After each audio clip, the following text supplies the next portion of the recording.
গরম গরম ভাতের সাথে চ্যাং মাছের ভর্তা খেতে অসাধারণ। ওমা, ভাত রান্না হয়ে গেল নাকি? হ্যাঁ, এ দেখো বাপ, ভাত রান্না হয়ে গেল। তো রাতের জন্য কি তরকারি রান্না করবা? ওই যে চ্যাং মাছ দেওয়ানো আছে, সেই মাছ আনবো। চ্যাং মাছ রান্না করবা? হ্যাঁ।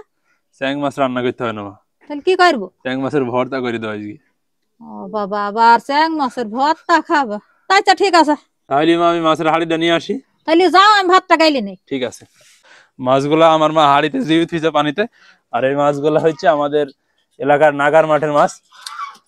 আর মাছগুলা বেশ তাজা থাকার কারণে মা এইভাবে জীব রেখে দিছে পানিতে।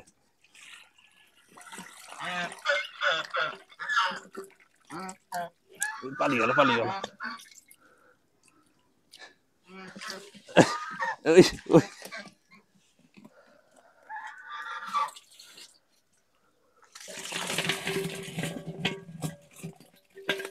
লাফালাফি শুরু করেছে কেমন। যাই, এবার মাছগুলা মাকে দিই কি। চ্যাং মাছের ভর্তা করার কিন্তু অনেক পদ্ধতি আছে, তবে আমরা আমাদের গ্রামের যে পদ্ধতিতে এই চ্যাং মাছের ভর্তা করা হয় ঠিক সেভাবেই করব। শিলপাটায় বেইটি। যাই, মাকে কি দিই কি মাছগুলা। ভর্তা করার জন্য 7টা বড় সাইজের চ্যাং মাছ নিয়েছে, এবার আমি কুইটি নেবো। মাছের মাথাগুনা কেটে ফেলে দিয়ে কুইটি ধুয়ে নিয়েছে।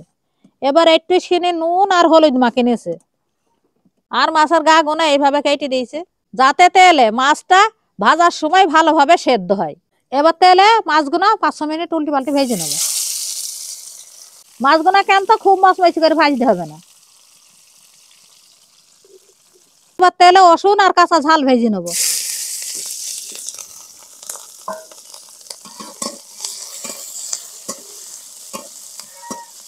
কাঁচা ঝাল আর রসুন ভেজে না হয়ে গেছে।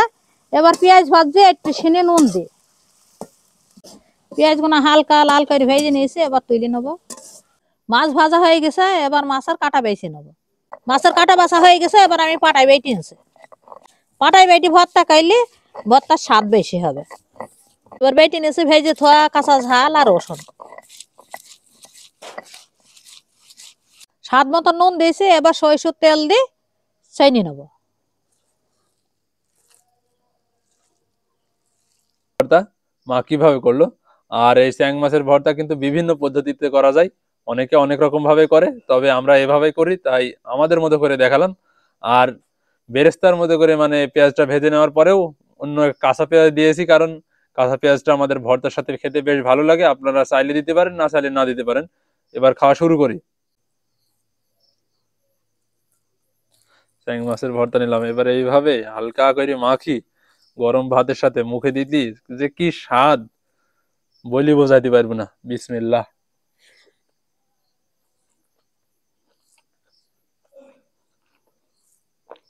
পুরাই অসাধারণ। আর এমনিতেও আজকে একটু ঠান্ডা পড়ছে, শীতের আমেজ চলে এসেছে। আর এই হালকা শীতে তার উপরে আবার বাইরে চুলার পাড়ে বসে খাচ্ছি গরম গরম ভাতের সাথে চ্যাং মাছের ভর্তা। কথা বলতে পারছি না, জিভে জল চলে আসছে। পুরাই অসাধারণ হয়েছে। আপনারা চাইলে এইভাবে করতে পারেন। আর ভিডিওটা এতদূর যারা দেখেছেন তাদেরকে অসংখ্য ধন্যবাদ। সবাই সুস্থ থাকবেন, ভালো থাকবেন। সবাইকে জানাই আল্লাহ হাফেজ। আর আমার জন্য দোয়া করবেন।